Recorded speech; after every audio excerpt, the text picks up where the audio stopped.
नमस्कार, आपका हमारे न्यूज़ चैनल UK24 न्यूज़ में स्वागत है। अज्ञात वाहन ने मारी टक्कर, हादसे में 2 युवकों की दर्दनाक मौत। उधम सिंह नगर के सितारगंज में दर्दनाक हादसा हो गया। इस हादसे में 2 युवकों की मौत हो गई। इसमें से एक शव की शिनाख्त कर ली गई है, जबकि दूसरे शव की शिनाख्त नहीं हो सकी। इसमें से एक मृतक की 6 महीने पहले ही शादी हुई थी।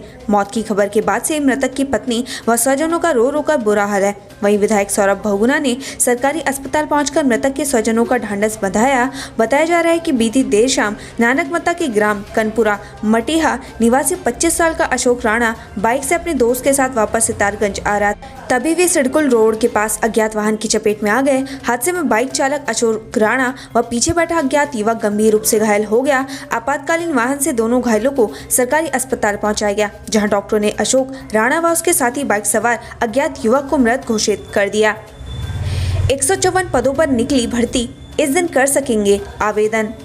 मुख्यमंत्री की कुर्सी संभालने के बाद से सीएम पुष्कर सिंह धामी ने बेरोजगारों के लिए नौकरियों का ऐलान किया था, जिसका असर अब नजर आने लगा है। एक के बाद एक कई भर्तियां निकाली जा चुकी है। उत्तराखंड लोक सेवा आयोग के 154 रिक्त पदों पर सीधी भर्ती के लिए आवेदन आमंत्रित किए गए हैं। यह सभी पद विभिन्न विभागों के अंतर्गत सहायक अभियंता और ऊर्जा विभाग के अंतर्गत सहायक विद्युत निरीक्षक के लिए आमंत्रित किए गए हैं। इच्छुक उम्मीदवार इन पदों के लिए 21 सितंबर 2021 तक ऑनलाइन माध्यम से आवेदन कर सकते हैं। इसके लिए आयोग के आधिकारिक वेब पर विजिट करना होगा। कुल 154 रिक्त पदों में ग्रामीण निर्माण विभाग, सिंचाई विभाग, लघु सिंचाई विभाग, पेयजल एवं स्वच्छता विभाग, ऊर्जा विभाग, लोक निर्माण विभाग में सहायक अभियंता एवं सहायक विद्युत निरीक्षक के पद शामिल हैं। इन पदों के लिए शैक्षिक योग्यता स्नातक के साथ अन्य संबंधित तकनीकी योग्यता अनिवार्य की गई है। इन पदों के लिए वस्तुनिष्ठ प्रकार की लिखित परीक्षा आयोजित की जाएगी। इस परीक्षा में सफल अभ्यर्थियों का साक्षात्कार लिया जाएगा। इन पदों के लिए आयु सीमा 21 साल से 42 साल तक निर्धारित है। साथ ही सरकार के आदेश के अनुसार 1 साल की अतिरिक्त छूट अधिकतम आयु सीमा में मिलेगी। 6 दिन बाद खुला ऋषिकेश बद्रीनाथ हाईवे, राहगीरों ने ली राहत की सांस।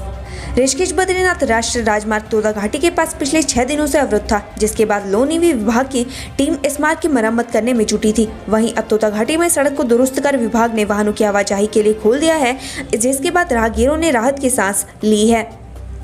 युवती की तस्वीरों को अश्लील बनाकर करता था ब्लैकमेल, हरिद्वार में जमकर हुई पिटाई।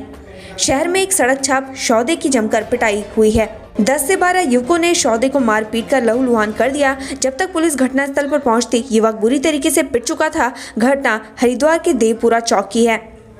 सीएम धामी की घोषणा पर अमल, आशा वर्कर्स को 2000 प्रोत्साहन राशि का शासनादेश जारी। मॉनसून सत्र में मुख्यमंत्री पुष्कर सिंह धामी द्वारा आशा वर्कर्स के लिए कई घोषणाओं को लेकर आश्वासन से जियो हजारी हो गया है, जिसके बाद जल्द आशा वर्कर्स को 2000 प्रोत्साहन राशि के रूप में दिए जाएंगे। वहीं आशा वर्कर्स ने प्रोत्साहन राशि को ऊंट के मुंह में जीरा बताया। अल्मोड़ा बाजार के गेटों पर पालिका ने लगाया ताला, संघर्ष मंच ने किया विरोध।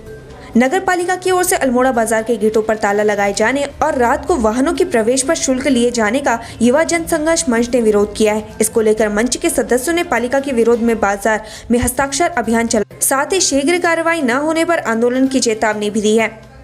बड़ी तादाद में मुस्लिम महिलाएं हुई भाजपा में शामिल, कैबिनेट मंत्री गणेश जोशी ने किया स्वागत। मसूरी विधानसभा क्षेत्र के डाकरा निवासी एवं भाजपा कार्यकर्ता गौरव खंडेलवाल के नेतृत्व में बुधवार को लगभग 50 मुस्लिम महिलाओं व युवकों ने न्यू कैंट रोड स्थित कैंप कार्यालय पर पहुंचकर कैबिनेट मंत्री एवं मसूरी विधायक गणेश जोशी की उपस्थिति में भारतीय जनता पार्टी की सदस्यता ग्रहण की। कैबिनेट मंत्री ने उपस्थित सभी लोगों का भारतीय जनता पार्टी में हार्दिक अभिनंदन एवं स्वागत किया। सीएम का घेराव करने वालों को पुलिस ने हिरासत में लिया। उत्तराखंड में ग्राम प्रधान काफी समय से अपनी मांगों को लेकर सरकार के खिलाफ धरना प्रदर्शन कर रहे हैं। खटीमा में भी काफी समय से अपनी मांगों को लेकर धरना प्रदर्शन कर रहे ग्राम प्रधानों ने मुख्यमंत्री पुष्कर सिंह धामी का घेराव करने का प्रयास किया, लेकिन पुलिस ने उन्हें बीच रास्ते में ही रोक दिया। ग्राम प्रधान सीएम का घेराव करने पर खड़े हुए थे, इसलिए पुलिस ने सभी ग्राम प्रधान को हिरासत में ले लिया है। बता दें कि मुख्यमंत्री पुष्कर सिंह धामी को 2 दिवसीय दौरे पर खटीमा में है। इस दौरान प्रदर्शनकारी उनका घेराव करते, उससे पहले पुलिस ने उन्हें हिरासत में ले लिया। नंदा देवी लोकजात यात्रा का हुआ आगाज। चमोली के सिद्धपीठ कुरुड़ मंदिर से मां नंदा देवी की डोली कैलाश के लिए विदा हुई है। हर साल आयोजित होने वाली मां नंदा देवी लोकजात यात्रा की शुरुआत हो चुकी है। कई पड़ावों को पार करने के बाद मां नंदा की देव डोलियां 13 सितंबर को बैदनीकुंड और बाला पाटा बुग्याल पहुंचेगी, जहां मां नंदा की पूजा अर्चना के बाद नंदा देवी लोकजात यात्रा का समापन होगा। बता दें कि 12 सालों में कुरुड़ मंदिर से ही प्रतिवर्ष नंदा देवी लोकजात यात्रा का आयोजन किया जाता है। नंदा धाम कुरुड़ मां नंदा का मायका है, जहां नंदा देवी का प्राचीन मंदिर और दुर्गा मां की पत्थर की स्वयंभू शिला मूर्ति है। नए खतरे ने दी दस्तक। कोरोना की संभावित तीसरी लहर के बीच अब नए खतरे ने दस्तक दे दी है। आपको बता दें कि कोरोना के नए वेरिएंट C12 ने विश्व स्वास्थ्य संगठन की चिंता बढ़ा दी है। ये नया वेरिएंट डेल्टा से भी खतरनाक होने के कारण विश्व स्वास्थ्य संगठन की चिंता बढ़ा दी है। ये नया वेरिएंट डेल्टा से भी खतरनाक बताया जा रहा है। WHO की तकनीकी प्रमुख डॉक्टर मारिया वॉन ने ट्वीट कर इस बात की जानकारी दी है कि C12 के बारे में ज्यादा ध्यान देने की जरूरत है। उन्होंने आगे कहा कि विश्व स्वास्थ्य संगठन लगातार दक्षिणी अफ्रीका के शोधकर्ताओं से संपर्क साधे हुए है और कोविड-19 महामारी के दौरान उनके शोधों पर चर्चा कर रहा है। आकर्षण का केंद्र बनी ऐतिहासिक गरतांग गली, 15 दिन में 500 पर्यटकों ने किया दीदार।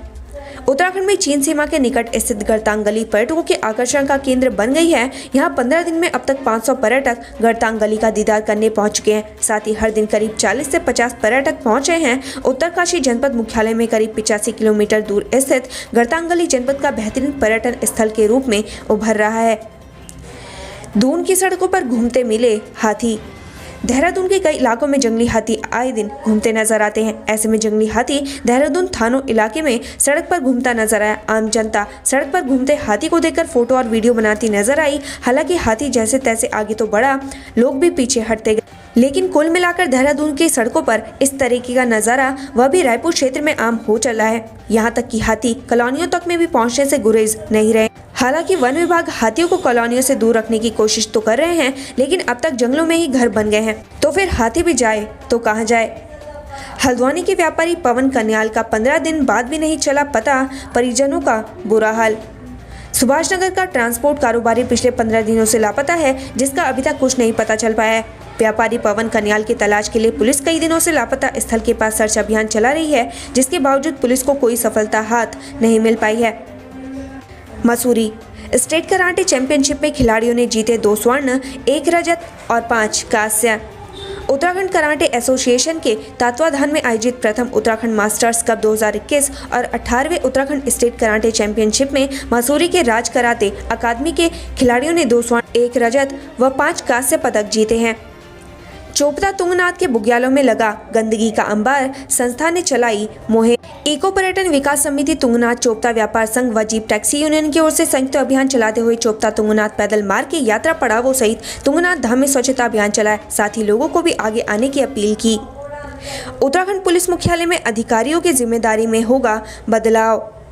उत्तराखंड पुलिस मुख्यालय में पुलिस अधिकारियों की जिम्मेदारी में बदलाव की संभावना व्यक्त की जा रही है। काफी समय से IPS अधिकारियों के तबादलों को लेकर चर्चाएं गर्म थी। अब खबर है कि इससे पहले पुलिस मुख्यालय में अधिकारियों के कार्यक्षेत्र में बदलाव किया जा रहा है। कांग्रेस प्रवक्ता गौरव बल्लभ का तंज, 70 साल में बनाई संपत्ति बेच रही बीजेपी सरकार। कांग्रेस के राष्ट्रीय प्रवक्ता गौरव बल्लभ ने पार्टी मुख्यालय में केंद्र की भाजपा सरकार पर जमकर निशाना साधा। उन्होंने प्रधानमंत्री नरेंद्र मोदी और गृह मंत्री अमित शाह पर निशाना साधते हुए कहा कि भारत में हमारे दो, जो भी मिले उसे बेच दो की नीति पर काम किया जा रहा है। धारचूला आपदा प्रभावितों से मिले चुफाल, राहत बचाव कार्य में तेजी के निर्देश। पिथौरागढ़ जिले के धारचूला के जुम्मा में बादल फटने से मची तबाही में 7 लोगों की मौत हो चुकी है, जहां अभी भी राहत और बचाव कार्य जारी है। कैबिनेट मंत्री बिशन सिंह चुफाल ने भी आपदा प्रभावित क्षेत्र धारचूला का दौरा कर पीड़ितों का हालचाल जाना और हर संभव मदद का आश्वासन दिया। खटीमा गोलीकांड के शहीदों को CM धामी ने दी श्रद्धांजलि, परिजनों को पेंशन का ऐलान। खटीमा गोलीकांड के 27वीं बरसी को आज खटीमा में शहीद दिवस के रूप में मनाया गया। इस दौरान CM पुष्कर सिंह धामी ने भी शिरकत की। राज्य गठन के बाद ऐसा पहली बार हुआ है कि खटीमा गोलीकांड की बरसी पर राज्य के मुख्यमंत्री खटीमा में शहीद दिवस कार्यक्रम में शामिल हुए हैं। CM ने शहीदों के परिजनों के लिए पेंशन का ऐलान भी किया। पुलिस को देख बाइक छोड़ हो गए फरार, पकड़ में आए तो हुआ बड़ा खुलासा। दिनेशपुर क्षेत्र में लगातार बाइक चोरी के मामले सामने आ रहे थे। कई बाइकों के चोरी होने में मुकदमे भी दर्ज किए गए। पुलिस लगातार बाइक चोरों की तलाश में थी, लेकिन सफलता नहीं मिल पा रही थी। पुलिस को चेकिंग के दौरान बाइक चोर गिरोह के 2 सदस्य पकड़ में आ गए। थानाध्यक्ष अशोक कुमार ने बताया कि वाहन चोरी की घटनाएं लगातार प्रकाश में आ रही थी और दिनेशपुर पुलिस भी इनके अनावरण के लिए लगातार प्रयास कर रही थी। चेकिंग अभियान के दौरान पुलिस को 2 लोग एक बाइक पर आते हुए दिखाई दिए। पुलिस ने दोनों को रुकने के लिए कहा। दोनों बाइक रोकने के बजाय वहां से बाइक छोड़कर फरार हो गए। कुछ दूर तक पीछा करने के बाद पुलिस ने दोनों को दबोच लिया। पूछताछ में दोनों ने बताया कि वो बाइक चोरी कर भाग रहे थे। उन्होंने पुलिस को पुरानी घटनाओं के भी बारे में बताया, जिसके बाद पुलिस ने 5 बाइकें बरामद कर ली हैं। बड़ी खबर, फिर लगा महंगाई का करंट, इतने रुपए महंगा हो गया सिलेंडर। महंगाई लगातार बढ़ती जा रही है। पेट्रोल डीजल पहले ही लोगों की कमर तोड़ रहा है। खाने के तेल से लेकर दालें और अन्य सामग्री महंगी हो गई है। लोगों का रसोई का बजट पहले ही बिगड़ा हुआ था। अब एक बार फिर से गैस के दाम बढ़ने से महंगाई का करंट एक बार फिर 15 दिन में ही गैर सब्सिडी वाले LPG सिलेंडर अब तक 50 रुपये महंगा हो चुका है।